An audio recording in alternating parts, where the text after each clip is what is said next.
The sun had just started to dip below the horizon, casting long shadows across the quiet side street on the edge of town. A black woman in athletic gear, driving a late model black SUV with tinted windows, slowed to a stop at her red light. The car was clean, her tags were current, and she hadn't broken any traffic laws. But the white police cruiser behind her flicked its lights on anyway. She pulled over promptly, shifted into park, and waited, both hands on the steering wheel, eyes steady ahead. The officer approached slowly, hand already resting on the grip of his holstered pistol. He knocked on her window with the edge of his flashlight. She rolled it down halfway. "License and registration," he said curtly, not offering a greeting. "Yes, officer," she replied evenly. Her voice was calm, measured. She handed over her military ID along with her driver's license and registration. The officer glanced at the ID but didn't seem to process it. "You know why I pulled you over?" he asked, ignoring the insignia that should have stopped him in his tracks. "No, sir, I do not," she answered. He didn't answer her either. Instead, he turned and walked back to his cruiser. She sat quietly, breathing slow, steady breaths. Situations like this could go sideways fast. She knew that better than most. She'd trained others how to stay alive under pressure, how to assess and de-escalate. But none of that guaranteed she'd be treated like a human being right now. When the officer returned, his tone had shifted slightly, sharper, more agitated. "Step out of the vehicle," he ordered. "Is there a reason, officer?" she asked. "You're resisting now," he shot back. "No, sir, just asking for clarification." "Out now." She unbuckled her seatbelt and stepped out carefully, hands visible. As soon as she was out, he grabbed her arm and spun her toward the SUV. "You think you're gonna play games with me," he hissed. "I'm not resisting," she said firmly as his grip tightened. "Put your hands behind your back." She complied. He cuffed her too tightly and yanked her toward his vehicle. She stumbled but stayed upright. "Assault on a peace officer," he muttered, loud enough for his body cam to pick up. Her eyebrows raised, but she didn't say a word. At the station, she was processed like any other suspect, mug-shot, fingerprinted, held in a cold room with a metal bench. She didn't argue, she didn't protest, but she made one phone call to her legal team. The official charge read, "Battery against a law enforcement officer during a lawful stop." The report claimed she had become verbally aggressive, attempted to exit the vehicle without instruction, and shoved the officer's hand away. It wasn't just a lie, it was an insult, but she said nothing to the officers. She simply waited for the day the truth would matter. The court date arrived swiftly. She arrived in a tailored civilian suit, her hair in tight braids, her demeanor composed. The officer, meanwhile, stood in full dress uniform, badges polished, posture upright like he expected a commendation. On the stand, his story was full of emphasis and exaggeration. He spoke of hostility, of a clear threat to my safety, and of fear for my life. He described her as aggressive and noncompliant. He claimed she had lunged at him. The prosecutor nodded along. The jury looked attentive. The cop sounded convincing, practiced even, until it was her attorney's turn. The defense began with questions that seemed unrelated. "Would you consider yourself an expert in assessing threat levels?" her attorney asked her. "Yes, and how many years have you trained in tactical operations, threat identification, and hand-to-hand combat?" 15 years. There was a pause, then her attorney turned to the judge. "Your Honor, with the court's permission, we would like to submit into evidence the defendant's military record and service background." A folder was handed to the clerk. The judge flipped through it. His expression changed as he read. The courtroom remained silent. The attorney continued, "The defendant is Lieutenant Commander in the United States Navy SEALs. She's completed 5 combat deployments, received multiple commendations for valor, and currently trains elite units in tactical engagement and threat de-escalation." A murmur rippled through the courtroom. The jury shifted in their seats. The prosecutor sat back, blinking rapidly. She stood with her hands behind her back, cuffs biting into her wrists as the officer tightened them another notch. He didn't say anything, just smirked as if expecting a reaction. She gave him none. Her breathing remained steady, her jaw relaxed, her posture still. Every movement she made was deliberate, calculated. She had learned long ago that any perceived resistance could be used as justification. He was hoping for that. She knew the playbook, but she wasn't going to give him the performance he wanted. As he led her toward the cruiser, his grip on her arm was unnecessary, overly firm. She didn't resist. She let herself be guided like she was just another routine arrest. Her shoulders were squared, spine straight. She had seen real confrontation been in actual combat. This was theater.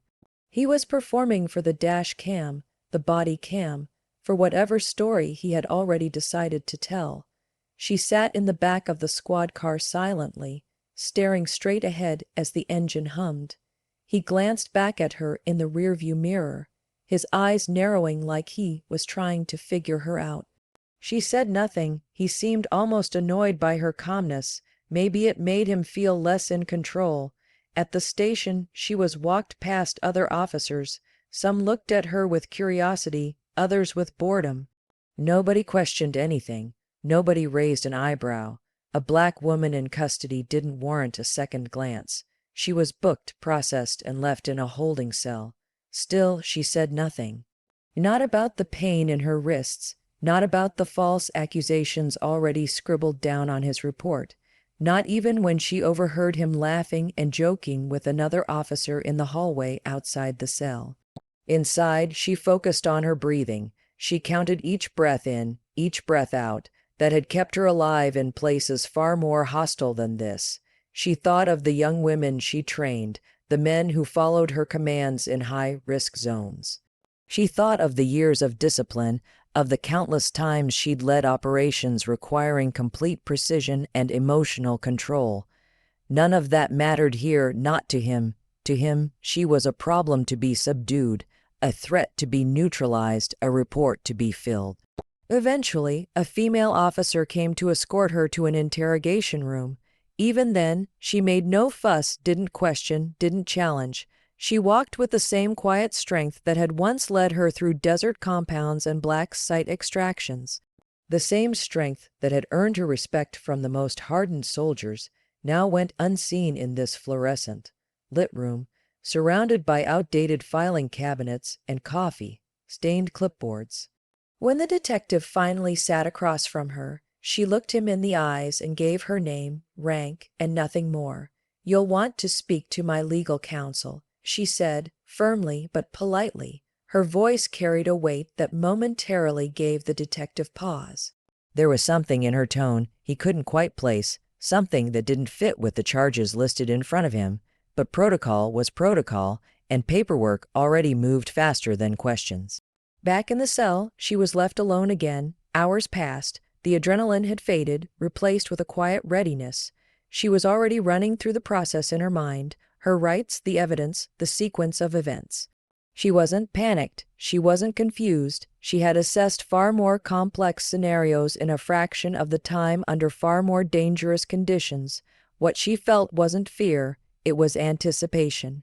She knew that when the time came, when facts were finally allowed into the room, the weight of her silence would mean more than any outburst ever could. The officer had wanted her loud, angry, disruptive. He had tried to provoke that. Instead, she gave him something he didn't know how to handle. Discipline, authority, the kind earned, not worn.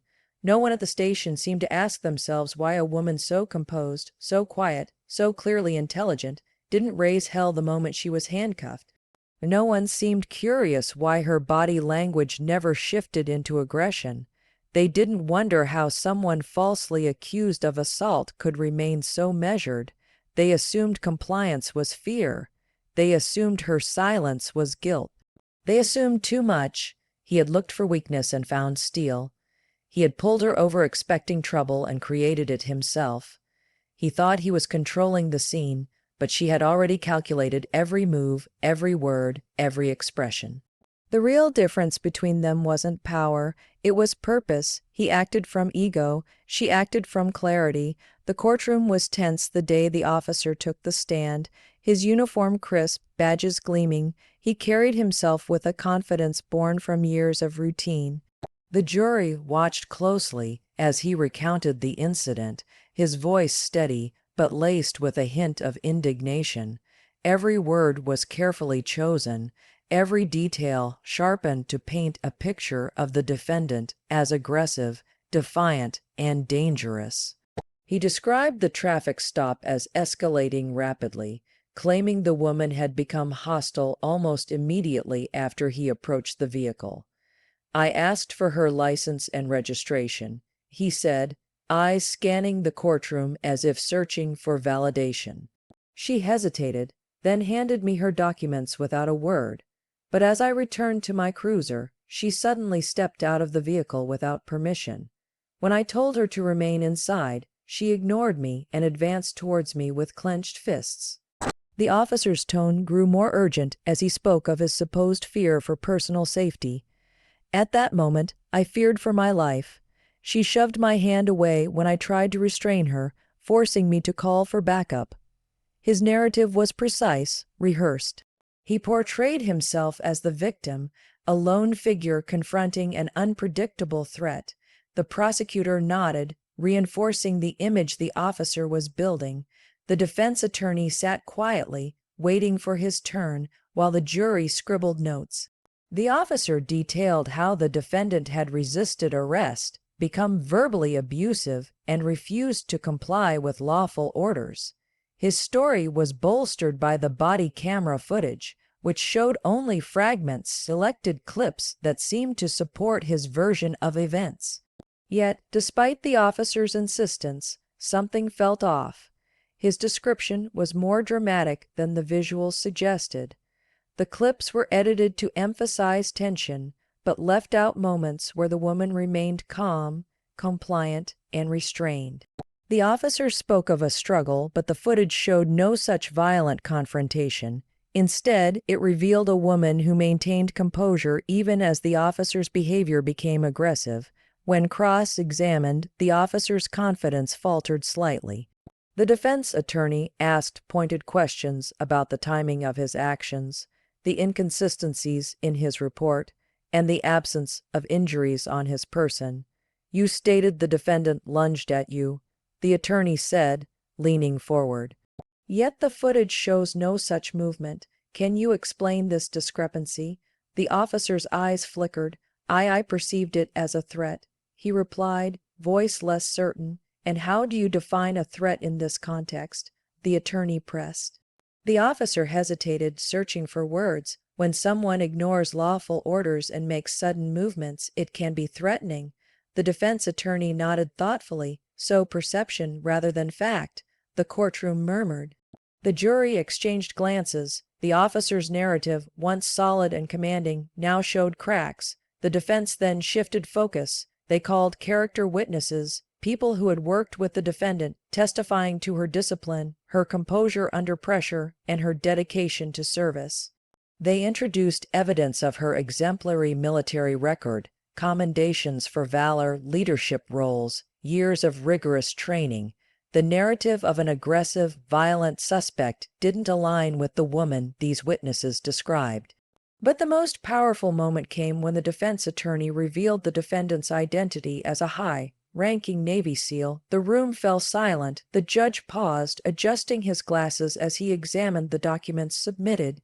The jury sat up straighter, faces revealing surprise and curiosity. "This is not just any defendant," the attorney explained. "She is Lieutenant Commander of the United States Navy SEALs, with multiple combat deployments and years of training in conflict resolution and tactical engagement. Her record demonstrates a capacity for discipline, calm, and control far beyond the scope of this case." The prosecutor's expression shifted, a flicker of doubt crossing his face. The officer on the stand seemed visibly unsettled, no longer the confident man who had painted a picture of threat and chaos. The defense attorney continued, dissecting the officer's account with clinical precision, contrasting his testimony against the facts, the footage, and the woman's impeccable service record. Questions arose about the motivations behind the officers' exaggerated claims, the possibility of bias, and the consequences of falsely accusing a decorated military professional. The courtroom atmosphere grew charged with tension as the defense methodically dismantled the officer's credibility. Every word spoken by the officer was weighed against the truth now emerging. The jury was left to reconsider everything they had heard, reevaluating the image of a threatening suspect in light of the woman's proven character and service. The courtroom no longer contained just a legal battle. It had become a confrontation between truth and fabrication.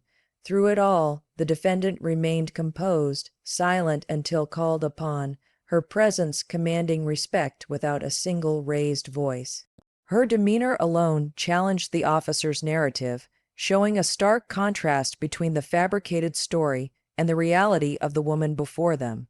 As the defense laid out the inconsistencies, the jurors found themselves questioning the reliability of the testimony they had initially accepted.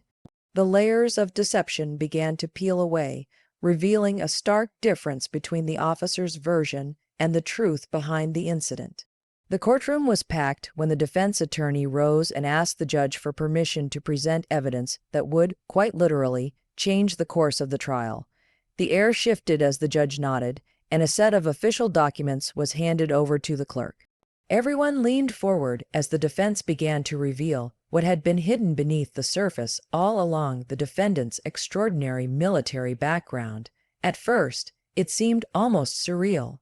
The woman who had been portrayed moments earlier as aggressive and uncooperative was introduced instead as a high-ranking Navy SEAL lieutenant commander, one of the most elite special operations forces in the entire military. This wasn't a casual mention.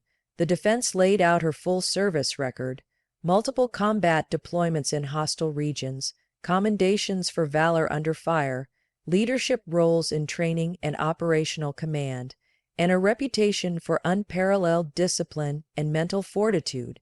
The judge's expression changed as he examined the documents. A stack of orders, medals, service evaluations, and letters of recommendation. The jury, too, was visibly affected. Their expressions shifted from skepticism to astonishment.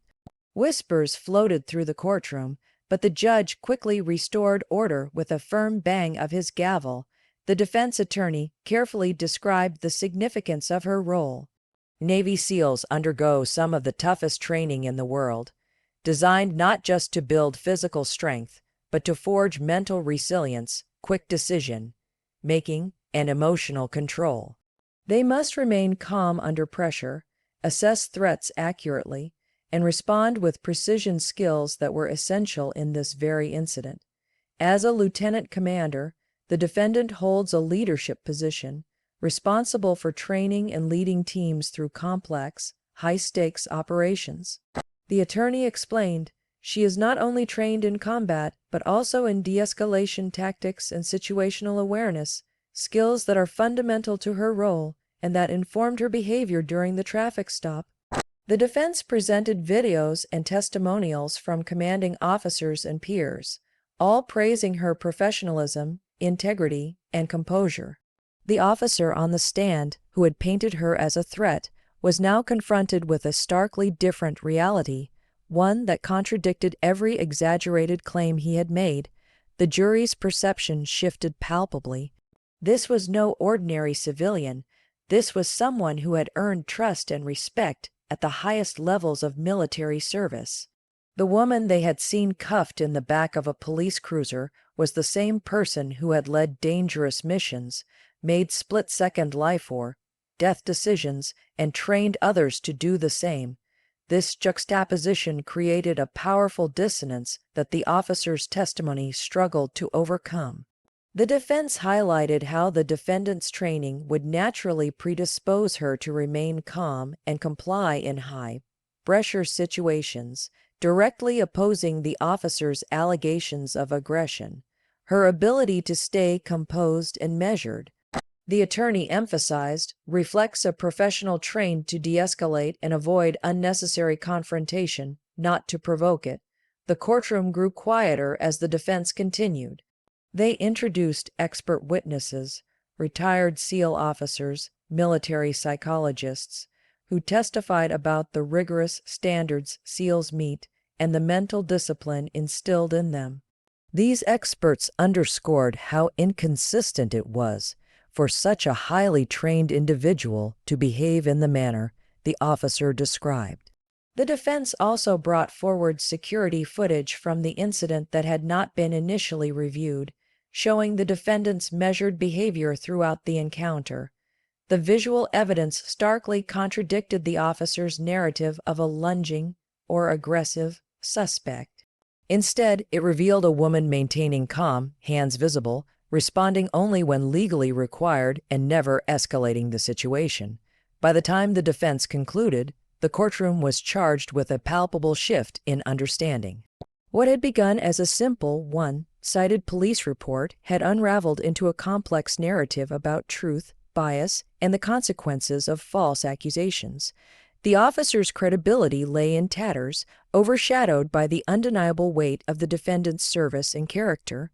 Witnesses for the defense also testified about the damaging effects of such false claims on individuals, especially those who serve in the military with distinction. They spoke of the loss of trust in law enforcement that such incidents can foster, and the critical importance of accountability and truth in the justice system. The judge allowed the evidence to stand, and the prosecutor was forced to grapple with the fact that the case was no longer just about conflicting testimonies. It had become a battle over integrity and honor. The defendant's Navy SEAL status had not only shifted the narrative, but had also cast the entire episode in a new light, challenging the assumptions underlying the original accusations. Throughout it all, the defendant remained composed, embodying the very qualities her record testified to. Her presence in the courtroom was a silent but powerful reminder of the truth behind the words, underscoring that who she was, and what she had done, mattered far beyond the falsehoods told against her. The courtroom buzzed with a mixture of disbelief and quiet murmurs, as the defense laid bare the stark contrast between the officer's testimony and the defendant's impeccable record. The jurors exchanged glances, the shock clearly written on their faces. The air was thick with tension, the kind that comes when long-held assumptions begin to crumble beneath the weight of truth. The prosecutor, who had earlier nodded confidently at the officer's account, now appeared unsettled. His arguments faltered under the mounting evidence, and his cross-examination grew less aggressive, as if he were unsure how to proceed in the face of the overwhelming revelations. The officer, once composed and authoritative on the stand, showed signs of nervousness and uncertainty. His eyes darted around the courtroom, avoiding direct contact with the defendant or the jurors. Every piece of evidence presented had chipped away at his credibility. The polished badge and uniform no longer shielded him from scrutiny. Instead, they highlighted the gravity of the falsehoods he had spoken, the weight of the defendant's Navy SEAL background, her leadership, discipline, and honor cast a long shadow over the officer's narrative.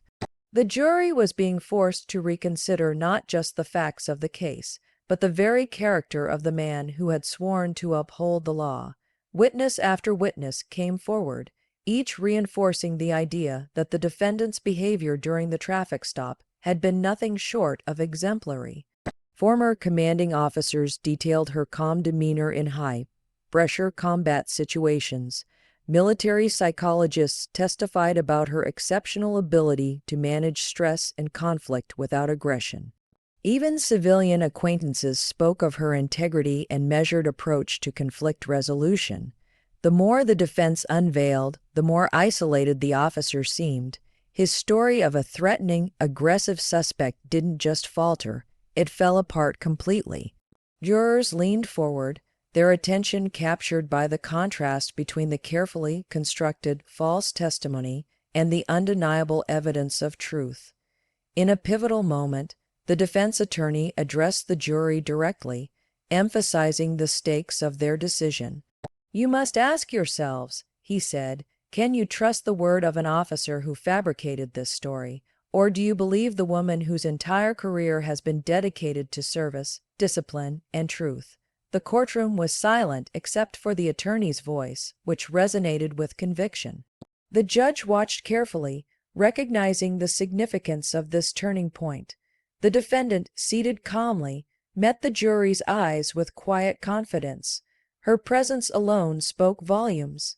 She did not need to raise her voice or plead her case. The facts, her record, and the dismantling of the false narrative were doing that for her. Outside the courtroom, whispers spread quickly. This was no ordinary case. It had become a symbol of justice confronting prejudice, truth challenging deception. News crews gathered, eager to report on the dramatic revelations and the fall from grace of an officer whose actions had threatened to destroy a decorated military career. The implications rippled beyond the trial. Conversations about police accountability, racial bias, and the treatment of Black women in encounters with law enforcement gained renewed urgency. The story became a catalyst for broader discussions, highlighting systemic issues that had too often gone unaddressed. Inside the courtroom, as the trial moved toward its conclusion, the jury's task was clear but difficult. They had to weigh not only evidence and testimony, but the moral questions raised by this case. Could they reconcile the officer's lies with the defendant's honor? Could justice be served when the scales had been so heavily tipped by deception? The courtroom remained charged with emotion and gravity, the echoes of the trial's revelations reverberating through every corner. The officer's falsehoods had been exposed, but the lasting impact of his actions, and the resilience of the woman he had tried to condemn, would be felt long after the gavel fell.